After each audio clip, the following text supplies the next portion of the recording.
So you know that feeling when someone tells you about this amazing meditation that changed their life, or this supplement, or this morning routine, or this way of processing trauma, and they are so convinced that if you just did it too, then you would feel the same way that they do.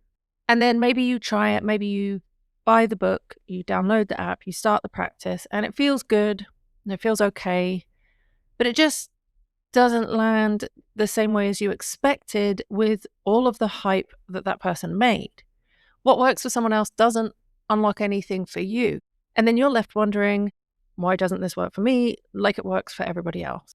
And this is what has been happening. We've been living in this Neptune in Pisces era since 2011, where spirituality and healing and even social change has been presented like there's a universal formula.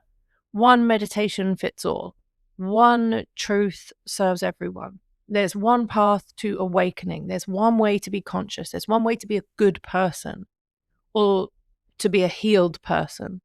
And if it doesn't work for you, then, well, maybe you're just not open enough. Or maybe you're not trying hard enough. Or maybe you're not spiritual enough, or you're just not there yet. But here is what's shifting right now, and it's massive. We are moving out of this assumption that what works for one should work for all. And we're moving into an era that's going to burn that idea to the ground. We're moving into an era that says your fight is not my fight. Your medicine is not my medicine. Your path to liberation might look nothing like mine. And that's not just okay. It's now the whole point of everything. Welcome to the Horoscope Vault, a podcast that explores the world through the lens of astrology, with a view to supporting you through life's ups and downs and helping you make more confident decisions through each chapter. I'm Charlie, an associate member of the American Federation of Astrologers and astrology reader for radio's The Bob and Sherry Show. This episode is all about Neptune moving into Aries on January the 26th, 2026. So if you're new here or you are a regular listener and you're thinking, what does that actually mean? Stay with me, because this isn't just some distant planetary movement that only matters if you're deep into astrology. This is a cultural shift. It's a collective shift that will be felt for the next decade or so. And this episode decodes as much of it as possible for you to understand what is ending, what is beginning, and how to navigate the massive change that is already underway.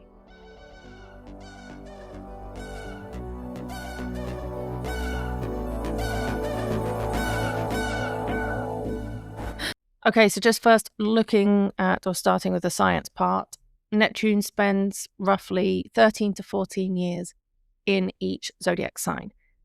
And it's science because it's simply that Neptune's trip through a particular constellation, as observed from Earth, happens for a certain duration. So it does mean that the last time that this happened was 1861. Neptune's orbit is roughly 165 Earth years. So last time it was in the same sign that it's in now was around 165 years ago. So now look at the astrology, or the astrology science part. Neptune, symbolically, is a window. And you've got all of the planets that are closer to the sun than Neptune on the inside of that window. And then you've got Pluto on the outside of that window, unless you were born between 1979 and 1999. So fun astrology fact, Pluto's unique orbit usually keeps it outside of Neptune. So the planetary order reads Mercury, Venus, Earth, Mars, Jupiter, Saturn, Uranus, Neptune, Pluto. And that's what we learned in school. That's what we learned in science. But if you were born between 1979 and 1999, Pluto's irregular orbit path actually brought it inside of Neptune's orbit during your birth. So for those 20 years, the order of the planets was actually Mercury, Venus, Earth, Mars, Jupiter, Saturn, Uranus, Pluto, Neptune. I'll do a whole episode about that for subscribers only, because it's wild to think that there's this 20-year generation period where Pluto, commonly known as the outermost planet of the solar system and the planet of symbolic transformation, was actually closer to the sun than Neptune, which is the planet of dreams and dissolution. So, what does that even mean that they were flipped? You might want to know that, especially if you're in that generation, because it means something very unique about the struggle that you go through in life, about experiencing real personal struggles in a way that's very distinct from the generations before and after you, all just because two planets were in a different order. So keep your eyes peeled for that episode if you were born between 1979 and 1999, or maybe if you have loved ones who were born between those years, you might want to listen to understand yourself or them just a little better, because the meaning is astounding. But for now, we are focusing on Neptune itself being a big deal. So we're looking at Neptune as a window. It's something you see out of. It's something others see in through. And the window can be crystal clear. It can be clean. You know how when a window is so clean that you bump into it? Or a window can be fogged up. It could be stained. It can be cracked. It could be covered in a filter. And all of those things will change the clarity of what you're looking at through said window. So Neptune represents spirituality, transcendence, it's connection to the divine, it's the dreams that you have during sleep, it's the imagination that you drift off into during the day. Neptune's kind of this realm beyond the material. So it's also illusion, delusion, confusion, and everything that cannot be seen clearly. It is also compassion and empathy and the dissolving of boundaries. It's escapism, it's addiction, it's avoidance. And it does also represent the intangible. So music, film, art, mysticism. It represents sacrifice. It represents victimhood. And if Neptune is the window, if it's the lens, if it's the looking glass or the filter that you see things through, then your personal Neptune placement in your natal chart, its sign and house, and the aspects to and from it, describes the condition of your viewing panel. So is your glass tinted a certain color? Is there a crack in the window that distorts a corner of your view? Is it perpetually fogged up? That's your natal Neptune, which is the unique way that your window is configured. But Neptune in transit, so that's Neptune moving through the sky, real time, where it is now, what it's doing now, that is the collective viewing panel. It represents the filter the whole world is looking through together. It's this shared lens. It's the collective tint that colors what an entire society sees. So for the last 13 years, Neptune has been in Pisces, which is its home sign. And sometimes the glass of the window disappeared entirely, so there were no edges, no clear kind of line between what's yours and what's others. No line between what's real and what's imagined. And everything just blurring together. And you look out and you can't quite tell where the inside of your experience ends and the outside experience begins. And then other times the glass has been completely fogged up. It's like steamed up windows after a shower. And you literally cannot see anything out. No view, no clarity, just condensation blocking everything.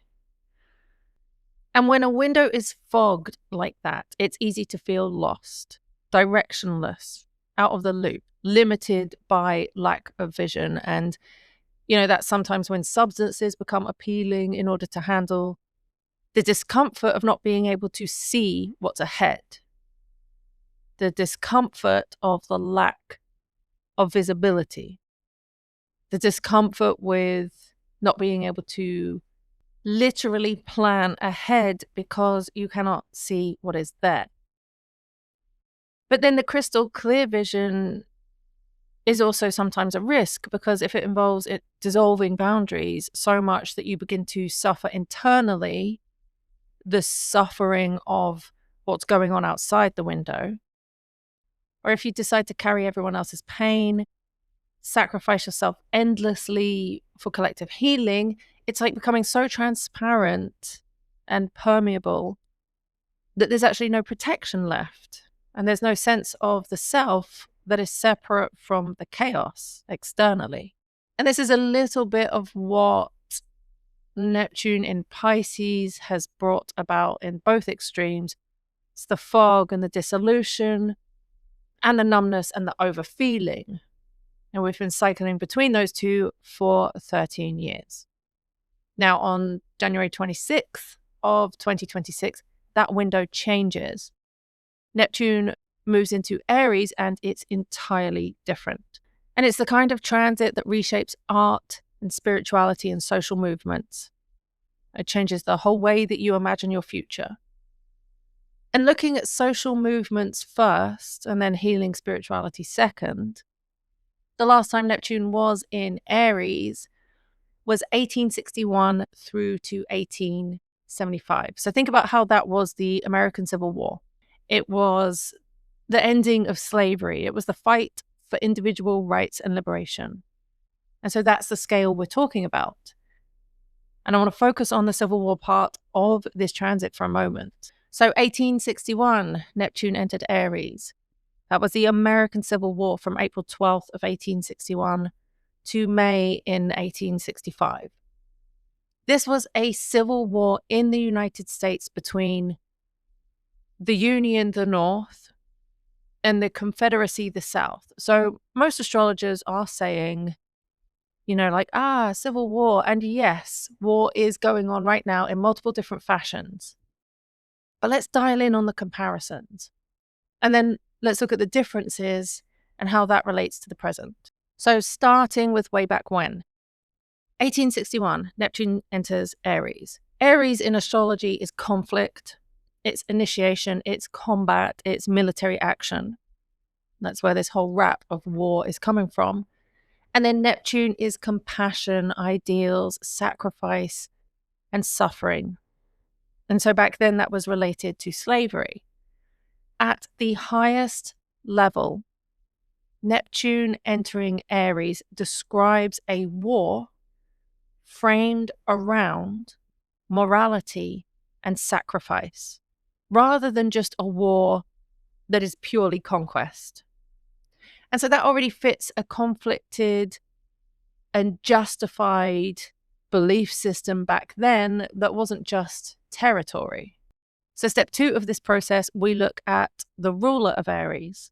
So we have a moral, compassion-based war kind of thing.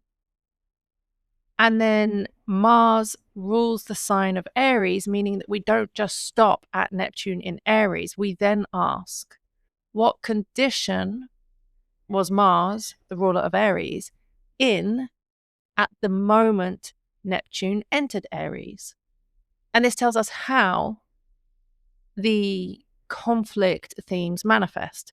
So on April 13th, 1861, when Neptune entered Aries, Mars was in Gemini. And this is a key interpretive layer, a layer that leads me to step 3.